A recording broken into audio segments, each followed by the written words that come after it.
Saudara, KPK membuka peluang untuk memeriksa siapa saja, termasuk Gubernur Sumatera Utara Bobi Nasution terkait proyek jalan di Mandailing Natal, Sumatera Utara yang kini tengah diusut.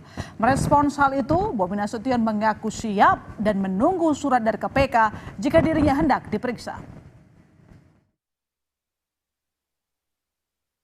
Gubernur Sumatera Utara Bobi Nasution memastikan ia siap diperiksa KPK jika diperlukan. Hal ini diungkap oleh Bobi merespons penangkapan anak buahnya Kadis PUPR Provinsi Sumatera Utara Topan Ginting atas kasus dugaan korupsi proyek jalan di Mandailing Natal, Sumatera Utara. Bobi menyebut ia tinggal menunggu surat dari KPK jika memang harus diperiksa. Kan kemarin juga sudah jelas ya, kalau ada aliran dana ataupun kalau butuh keterangan, saya sampaikan kemarin, jangankan gubernurnya, semua ASN, semua yang memang kalau perlu memberikan keterangan yang dipanggil harus siap. Semua bupati, semua ASN, kalau perlu dipanggil, panggil silakan. Apa udah ada panggilan dari KPK? Ada surat panggilan dari KPK, Pak? Ya jangan tanya saya. Dari Mas Budi bagaimana, Pak? Ya jangan tanya saya. Pak Budi, apa udah menerima surat dari KPK? Nanya dulu udah dikirim atau belum, masa jangan tanya saya. KPK membuka kemungkinan memeriksa sejumlah pejabat di Pemprov Sumatera Utara usai operasi tangkap tangan di Mandailing Natal. Juru bicara KPK Budi Prasetyo menjelaskan KPK masih mendalami kasus ini dengan akan memeriksa sejumlah saksi termasuk Bobi Nasution. KPK saat ini masih melakukan analisis dan pendalaman dari pemeriksaan para pihak, baik para tersangka, ya kemarin kita sudah menetapkan 5 orang sebagai tersangka, dan juga pihak-pihak lainnya yang juga diperiksa pasca kegiatan tangkap tangan. KPK akan mendalami dan menelusuri proyek-proyek pengadaan lainnya, termasuk jika diduga ada pihak-pihak lain yang ikut terlibat, ikut berperan dalam pengkondisian proyek pengadaan tersebut. KPK tentu akan memanggil siapa saja sesuai dengan kebutuhan penyidikan. Nanti tentu juga akan didalami keterangan-keterangan yang dibutuhkan dalam penyidikan tersebut. KPK terbuka kemungkinan untuk memanggil pihak-pihak siapa saja. Dosen Ilmu Politik Universitas Sumatera Utara Indra Fausan menyebut kasus yang menjerat Topan Ginting dan 4 tersangka lainnya jadi momentum Pemprov Sumatera Utara untuk membuktikan jika jalannya pemerintahan bisa bebas dari korupsi. Makanya mungkin ada dukungan-dukungan dari elemen-elemen masyarakat untuk penyelesaian kasus ini. Jadi kita melihat ya sebagai sebuah dukungan ya terhadap penyelesaian kasus ini. Itu diselesaikan, saya rasa baik ya, bagus sekali bagi pemerintahan Kota Sumut ya, pemerintahan Provinsi Sumatera Utara. Karena apa? Untuk membersihkan nama mereka juga biar tidak terkait-kait ya. Jadi sehingga kalau ditarik-tarik kan capek juga secara psikologis di pemerintahan provinsi ya, seolah-olah pemerintahan ini korupsi dan lain sebagainya. Alangkah lebih baiknya kalau memang ini menjadi sebuah momentum untuk pemerintah provinsi untuk menyatakan bahwa mereka tidak terkait dengan kasus-kasus tertentu. Sebelumnya KPK menetapkan 5 tersangka atas kasus dugaan korupsi proyek jalan di Mandailing Natal, Sumatera Utara. KPK menyebut kerugian negara atas kasus ini mencapai 231,8 miliar rupiah. Tim Liputan, Kompas TV. KPK menyebut akan memeriksa siapa saja yang terkait pada kasus dugaan korupsi proyek jalan di Mandailing Natal, Sumatera Utara, termasuk Gubernur Sumatera Utara Bobi Nasution. Lantas, apa yang harus dilakukan KPK untuk mengusut tuntas aliran dana proyek jalan di mana Kadis PUPR Topan Ginting yang merupakan orang dekat Bobi Nasution. Selengkapnya kita ulas bersama mantan penyidik KPK Yudi Purnomo dan pengamat politik Universitas Negeri Medan Walid Dirga Surya. Selamat malam Pak Yudi, selamat malam Pak Walid.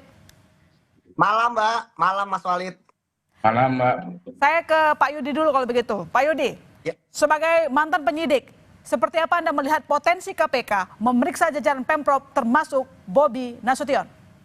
Ya, saya pikir dengan banyaknya KPK melakukan penggeledahan pada beberapa hari ini pasca OTT, kemudian ternyata ketika OTT kepala daerah pun juga tidak diangkut oleh KPK karena biasanya kepala dinas PUPR itu merupakan kaki tangan ya, Ya. dari seorang gubernur, kemudian juga merupakan orang yang diperintah ya, tanpa ada kehendak sendiri ya untuk bisa mengumpulkan uang dari proyek-proyek infrastruktur. Karena kita tahu anggaran paling besar kan ada di infrastruktur. Kalau misalnya di daerah, maka saya melihat ya KPK belum menemukan bukti pada saat OTT yang pertama kemarin. Oke. Seperti itu Mbak. Jadi saya pikir kemungkinan pemeriksaan terhadap Gubernur Sumatera Utara yaitu Mas Bobi itu sebenarnya sangat terbuka lebar karena baik itu secara formil maupun secara material seperti itu Mbak. Jadi saya berharap KPK tetap independen ya kan. Kemudian yang paling penting adalah bagaimana KPK mampu untuk mengembangkan perkara ini karena kalau dia lihat konstruksi perkaranya saya lihat ini kan proyeknya belum jalan. Ya. Dan kemudian yang baru masuk hanya 200 juta dari permintaan 4% 8 miliar. Oke lah untuk karena hal ini tapi ini yang menarik loh Mbak bahwa seorang kepala dinas PUPR yang baru dilantik gitu ya itu sudah berani untuk kemudian meminta uang kepada pengusaha yang sudah arah melintang ya dalam proyek-proyek infrastruktur di Sumatera Utara. Artinya bahwa tidak mungkin menurut saya dia bisa bertindak sendiri. Itulah keanehan-keanehan yang menurut saya yang harus dibuktikan oleh KPK. Ada dua hal yang sangat penting ya. Pertama perintah kepada kepala dinas PUPR ini. Siapa yang memerintahkan dia untuk mengumpulkan uang sebanyak itu. Kemudian kedua yang paling penting adalah bagaimana aliran-aliran uang melalui follow the money itu mampu untuk bisa diterapkan. Jangan sampai KPK menerapkan sistem makan bubur gitu ya dari samping, tapi kemudian ke tengahnya enggak kan begitu. Oke. Gubernur tangan kanannya Kadis PUPR. Nah, menurut Anda sebenarnya gubernur tahu atau tidak meskipun proyeknya belum jalan tapi kita tahu waktu di lapangan dalam melakukan survei gubernur ikut loh di sana. Ya, kalau secara proyek, secara anggaran, gubernur pasti tahu lah. Tadi saya katakan kan itu secara formil. Tapi sekarang kita akan melihat secara materi, Mbak. Ya, seperti tadi saya sampaikan, Mbak. Saya punya banyak sekali pengalaman operasi tangkap tangan di Sumatera Utara ya. Beberapa bupati, wali kota saya tangani. Itu pasti satu paket, sepasang gitu kan. Antara kepala dinas PU dan juga kepala daerahnya. Kalau dalam kasus ini kan unik dan menarik. Tapi saya pikir ada yang saya katakan bahwa saya masih tetap mendukung KPK ya. Saya pikir mereka harus mengembangkan perkara ini, jangan sampai hanya sampai di kepala dinas PU. Seperti itu Mbak. Ya, pemeriksaan Gubernur Sumatera Utara terbuka lebar. Pak Walid, anak buahnya terjerat korupsi, Bobi Nasution juga terimbas. Bagaimana Anda melihat dampak politik hingga kepercayaan masyarakat terhadap Bobi Nasution selanjutnya? Iya, tentu begini Mbak ya, bahwa hari ini masyarakat juga akan berasumsi banyak ya, asumsinya tentu juga liar. Karena memang seperti tadi juga disampaikan bahwa ini Kadis PUPR adalah salah satu orang yang dekat dengan gubernur. Tapi saya kira memang secara politik ya tentu Bobi Nasution sebagai gubernur ini dalam konteks ini ya tentu dirugikan dengan kondisi hari ini. Tapi balik seperti yang disampaikan oleh Mas Yudi tadi bahwa sebagai bagian dari komitmen juga dari statement yang disampaikan oleh gubernur bahwa dia akan ikut aktif dalam memberikan keterangan jika dibutuhkan. Saya kira itu penting. Kalau memang kemudian Bobi ingin mendapatkan kepercayaan masyarakat Sumatera Utara kembali bahwa memang tidak ada kaitan dengan konteks korupsi yang dilakukan oleh Kadis PUPR, tentu nanti keterangan yang diminta oleh KPK itu saya kira Pak Gubernur itu harus ikut gitu ya. Artinya aktif lah untuk memberikan keterangan. Ini saya kira dengan apa yang disampaikan oleh Pak Bobi kemarin misalnya di beberapa siaran pers ya dengan mengatakan bahwa akan siap jika dipanggil kemudian juga menyampaikan bangunan tetap berjalan, saya kira itu secara normatif itu adalah bagian dari upaya beliau juga untuk membangun atau memastikan bahwa dampak politiknya tidak terlalu kesiapan gubernur ingin diperiksa, apakah otomatis bisa mengembalikan citra yang baik? Karena belum lama menjabat, memerintah di Sumut, tiba-tiba ada kasus korupsi. Bukankah ini bisa merusak citranya dan membuat masyarakat di Medan, Sumatera Utara tentu saja tidak percaya lagi kepada gubernurnya? Ya saya kira itu semua punya potensi Mbak ya, karena apalagi memang kita tidak bisa pungkiri bahwa ada residu-residu pilpres ya, residu-residu kekuasaan dalam konteks hukum ini. Itu juga tentu akan berdampak kepada gubernur. Tapi ya perlu diingat juga, secara objektif ya, saya juga sebelumnya di Kota Medan ya, di Kota Medan sendiri waktu Pak Bobi itu menjadi wali kota, itu ada satu juga orang dekatnya yang pada waktu itu ada mendapatkan semacam gratifikasi istrinya itu, kalau bisa dicek jejak digital itu ada, itu dicopot juga. Dan kemudian di provinsi saya kira ada 2 kadis sebelumnya yang kemudian sudah ditersangkakan, dan hari ini adalah orang dekatnya. Saya kira kalau gubernur hari ini bertubi-tubi seperti itu, sejumlah kasus, ini bukan kali pertama untuk kepala daerah Sumatera Utara kena kasus begitu loh. Apakah ini tidak menggerogoti kepercayaan publik terhadap Bobi Nasution? Makin liar gitu. Tentu ini akan berdampak terhadap kepercayaan publik. Maka dari itu saya sampaikan tadi, dengan komitmen gubernur kita ingin lihat ke depan ini, dan tentu juga kita dorong KPK, ayo buka seluas-luasnya. Kemudian tadi juga lihat sudah dilakukan juga penggeledahan dan lain sebagainya, ya tentu diikuti kasus ini. Dan kalau kemudian komitmen gubernur ingin tetap aktif untuk memberikan keterangan dan sebagainya, saya kira itu akan bisa membangun kembali kepercayaan publik. Ya secara politik tentu seperti itu. Maka saya kira itu menjadi bagian yang penting juga bagi gubernur sekarang atau Pak Bobi, seperti itu. Oke, Pak Yudi, ini kan hubungan Bobi dengan Topan Ginting cukup dekat begitu. Apakah hubungan dekat ini bisa menjadi bahan pertimbangan juga bagi KPK untuk segera memanggil Bobi Nasution? Oh, tentu saja, Mbak. Ya kan, walaupun ada asas praduga tidak bersalah ya, tapi kan penyidik menemukan link-linknya lah, matching gitu ya. Tadi saya katakan bahwa ini kan kasus ini kan baru OTT-nya saja yang terungkap di KPK. Kita berharap kasus ini akan berkembang. Dari pengalaman saya, bahwa dari kasus OTT yang hanya ratusan juta itu bisa menjadi ratusan miliar. Dari yang hanya kepala dinas bisa jadi sampai kepala daerah. Itu kan semua tergantung pembuktian. Dan tadi saya katakan, Mbak, bahwa tentu ada hipotesis dan logika seperti yang saya katakan. Jadi saya berharap bahwa ke depannya ketika KPK memanggil Gubernur Sumatera Utara, itu bukan hanya sekedar terkait dengan penganggaran, bukan hanya terkait dengan kedekatan, bukan hanya terkait hubungan atasan bawahan, bukan hanya terkait dengan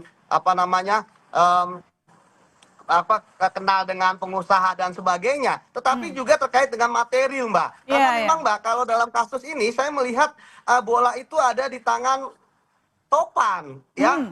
Karena kasus-kasus kepala daerah dan kepala Dinas PUPR biasanya perintahnya adalah perintah lisan. Hal ini terbongkar ya karena kepala dinas PU-nya mau ngomong siapa yang memerintahkan, begitu kan, dan lain sebagainya. Jadi inilah yang menurut saya bahwa apakah Topan mau menjadi justice kolaborator atau tidak untuk membongkar kasus ini. Oleh karena itulah maka KPK harus menggali, tadi saya katakan, jangan hanya kasus ini, cek ke belakang, misalnya proyek-proyek yang lain di Dinas PU, bahkan sampai di proyek-proyek yang ada di Kota Medan ketika yang bersangkutan menjabat. Sehingga bisa ditelusuri bagaimana sebenarnya modus-modus dan juga cara-cara dia untuk melakukan korupsi. Karena, Mbak, cara ini sangat kasar loh, Mbak. Bagaimana kita tahu e-katalog diakalin supaya sudah tahu siapa yang menang. Kemudian ada tender ya? 4%. Iya. Ada permintaan 4% gitu kan. Dan yang ini menarik, Mbak, 4% ini kan jatahnya kepala dinas PUPR. Sementara kita tahu bahwa proyek itu, apalagi aspal, Mbak, itu adalah 20% gitu kan. Dan uangnya dikemanakan gitu ya, harusnya diusut itu. Betul. Jadi masih ada 36 miliar lagi ya kan ketika proyek ini realisasi, begitu, Mbak. Iya, baik. Pak Walid, sebagai warga Sumut, seperti apa Anda melihat sosok Topan Ginting? Dia dapat promosi jabatan cukup sering ya di era Bobi Nasution. Baik, saya kira memang sebagai bagian dari ASN ya, dari Kota Medan sampai dengan provinsi, ya mungkin dengan promosi-promosi yang didapatkan oleh Topan Ginting, saya kira ya tentu itu bagian dari upaya beliau ya. Dan saya kira juga ya, tidak hanya Topan Ginting, tapi banyak juga di daerah lain itu bahwa ada ASN yang melejit. Jadi kalau bahasa melenting gitu ya.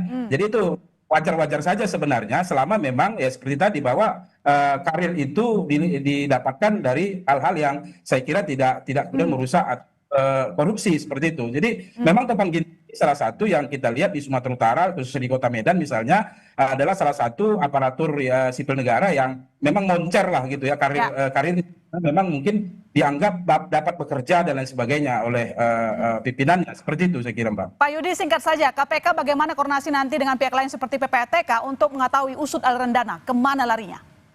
Ya, tentu akan sangat mudah ya berkoordinasi karena sudah sering kerjasama. Saya sepakat bahwa harus ditelusuri melalui transaksi-transaksi keuangan. Tapi Mbak, yang paling utama adalah saya melihat ini lebih banyak kepada uang tunai. Karena saya melihat orang-orang ini kan adalah orang-orang yang sudah berpengalaman. Orang-orang yang paham kalau mereka pakai transaksi rekening pasti ketahuan. Oleh karena itu mereka akan mengedepankan dengan cara tunai. Itu sebabnya saya berharap KPK menggeledah seluruh tempat yang ada di Sumatera Utara yang terkait dengan kasus ini, Mbak. Yang saya katakan bukan hanya kasus di Sumut, tapi juga kasus ketika yang bersangkutan tersangka ini ada menjadi pejabat di Kota Medan. Seperti itu, Mbak. Ya, kita tunggu kasus ini dibuka setransparan mungkin. Terima kasih Pak Yudi, terima kasih Pak Wali telah bergabung di Sapa Indonesia Malam.